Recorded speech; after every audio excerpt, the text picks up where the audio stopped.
to Dead Man Talking. Tonight's show is part 4 in the story entitled Some Advice from a Veteran Monster Hunter. Part 4. And let's get straight into that. I'm back again. My son is busy and my daughter is writing her post, supposedly.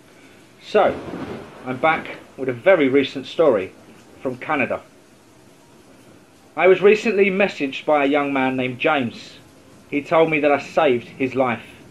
When I asked how he knew I was the man who saved him, he said, "You swore as much as you do on here." Can't fucking argue with that. Now, this guy and his group of friends were camping in Canada.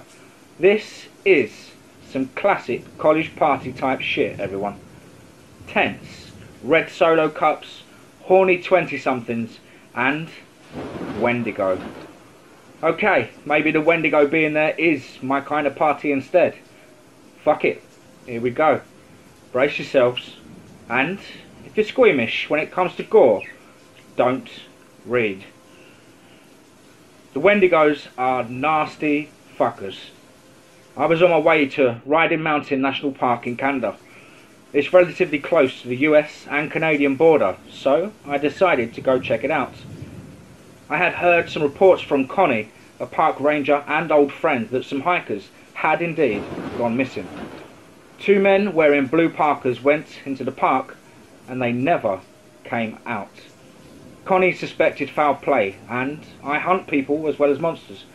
I decided to give her a visit. I went up and had a drink with her, and she told me that she actually suspected far worse. She was in the office when she called, so she couldn't say out loud, but she believed it was a Wendigo. I think they're nesting. I don't know how long they've been in the park, but the activity has been more recent and more common.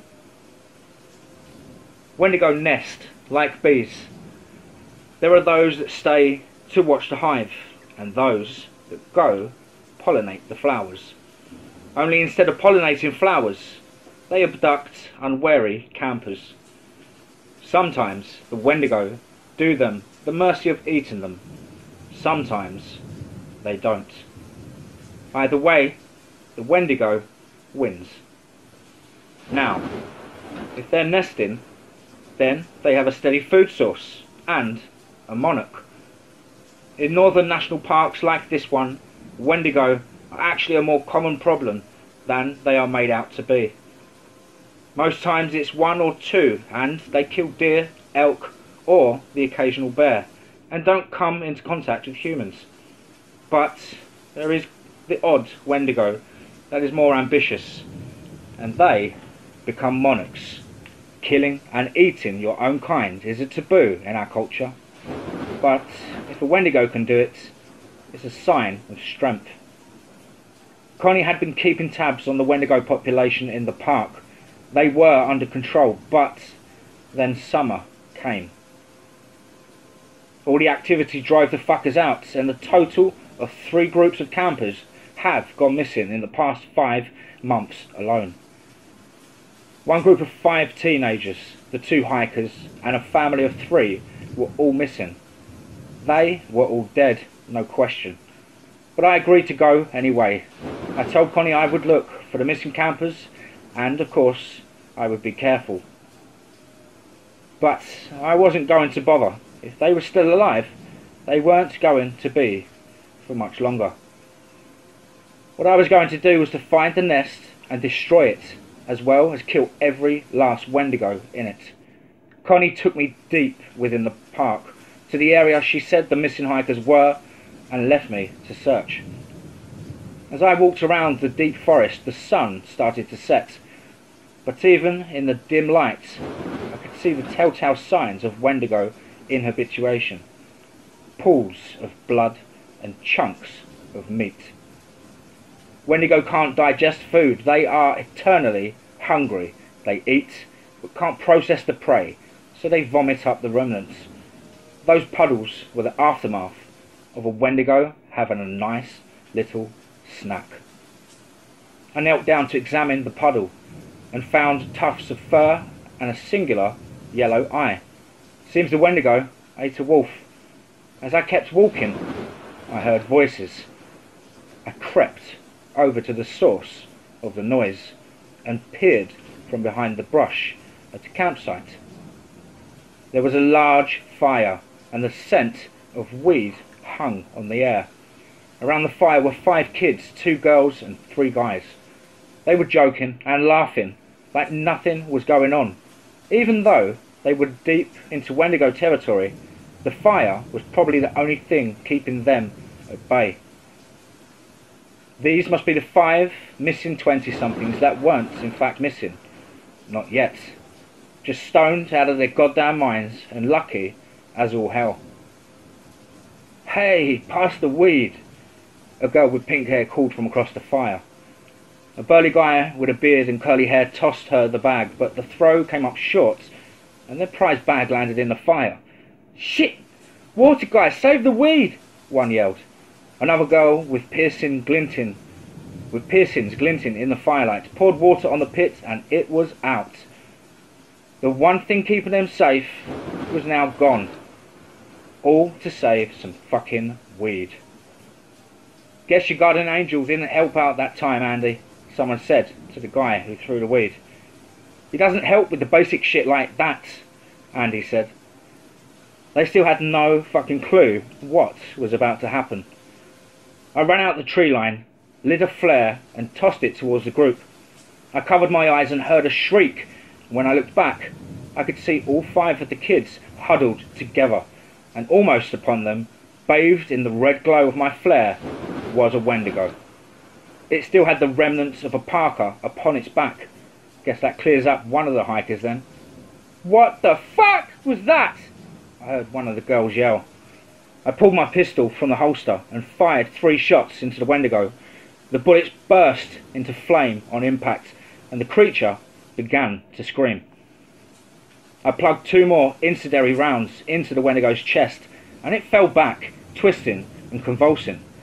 I got closer and pulled my knife from its holster. The tough hide was already weakened by the fire, and the creature do best in the cold. I slammed my knife into its heart and every muscle of the monster seemed to tighten, and then it was still. I turned to face the kids. They seemed more scared of me than the bastard I put down. "Holy shit!" Andy and I changed mind. Pink hair said, "I'm not an angel, just a hunter," I said, reloading my pistol. A guy with a shoulder-length brown hair looked me up and down. "You don't look like a hunter, man. And you fucked that thing up like you knew how to do it. You basically have a handheld flamethrower, for Christ's sake." He pushed his glasses up on his face. "Make a new fire and stay close to it.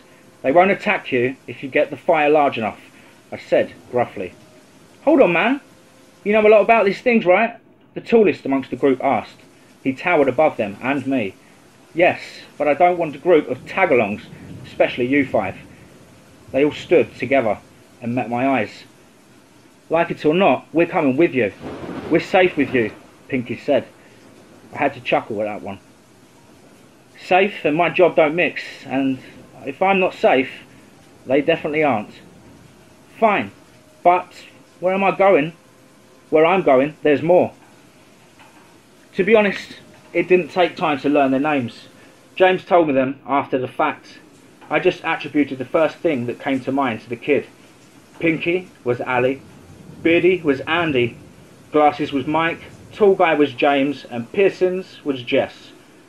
So there I went. I gave each of them a flare and told them to light it when I told them to. I lit mine, and they stayed glued to my ass as I walked through the forest. I followed the pools of blood, visible by the moonlight reflected off them. Eventually we stumbled upon a cave entrance, the perfect place for a Wendigo nest. I took out my crossbow and peered down the sights. The cave opened into a massive chamber, dimly lit by moonlight. We snuck in and were greeted to the stench of rotting meat. "Fuck, that's nasty," Jess whispered to me. Stay low and stay quiet, I whispered fiercely back. As we took cover behind some rocks, I heard crying. I looked over at the far corner of the chamber through my scope and saw a Wendigo holding a man by the shoulders. Another walked up and pried his mouth open. How a human becomes a Wendigo is through the consumption of human flesh. Corrupted by the Wendigo, they feed their human captives remnants of their kills daily. They're like really fucked up mother birds. The Wendigo clamped its mouth over the man. Soon, all that filled the cavern was the man's gurgling and his family's screams. "What the hell is happening?" James said. "The monarch is going to begin the gestation process," I said back.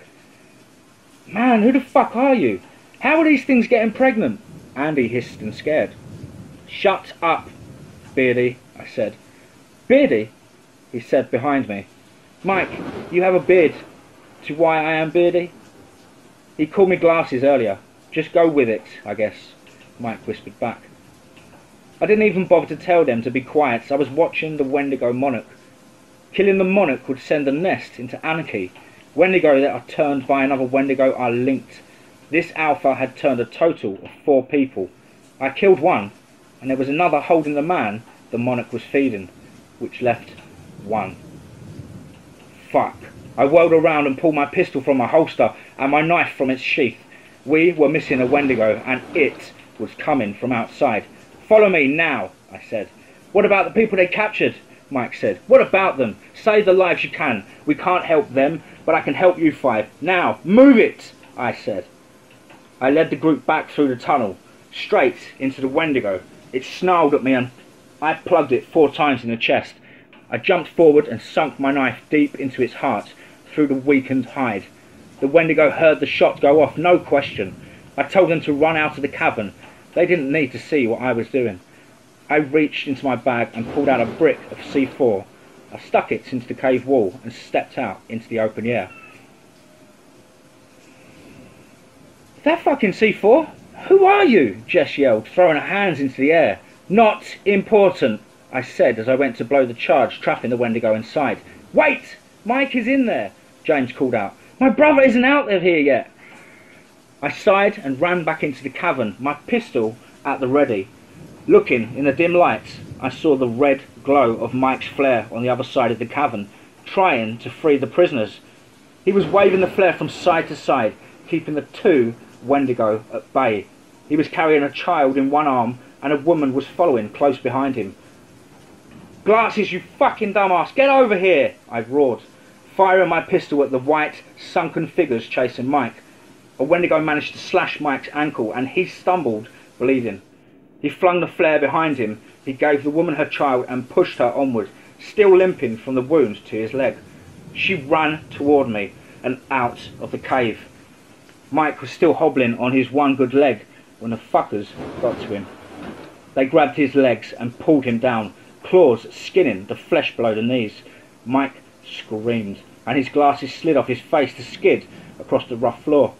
The 2 Wendigos pulled Mike up and tore his stomach open. The fuckers began eating Mike while he was still alive. His screams turned into a gurgle when they tore into his throat. I turned and ran from the cave, swearing. As I left, I detonated the charge, crushing the Wendigo. I stopped and caught my breath. James approached me and I shook my head. We left that park with one less 20-something. He stayed to help 2 strangers, and he died so they could live. I'm not going to give you all the bullshit speech about morals. I'll just tell you now, Mike was indeed a hero. I'm not, but he was. But if being a hero means being eaten alive by Wendigo, I'll stick to being an abnormal, immoral piece of shit. And to all the comments thanking me, if you want to thank someone, thank Mike for saving a woman and her child, and thank James for telling me to share his brother's story. I am just doing my job. You don't thank the garbage man, and that is exactly what I am. The supernatural garbage man.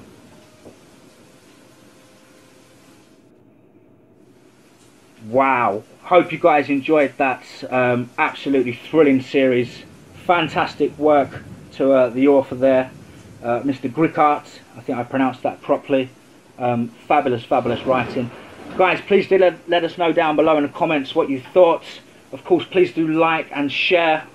And if you haven't subscribed to DMT, please smash that subscribe button to stay up to date with all the content we bring out. We have a lot of exciting content coming up over the next few weeks. Some collaborations, and of course the special Halloween animation DMT collaboration with Dogman Narratives here on That Dead Man Talking.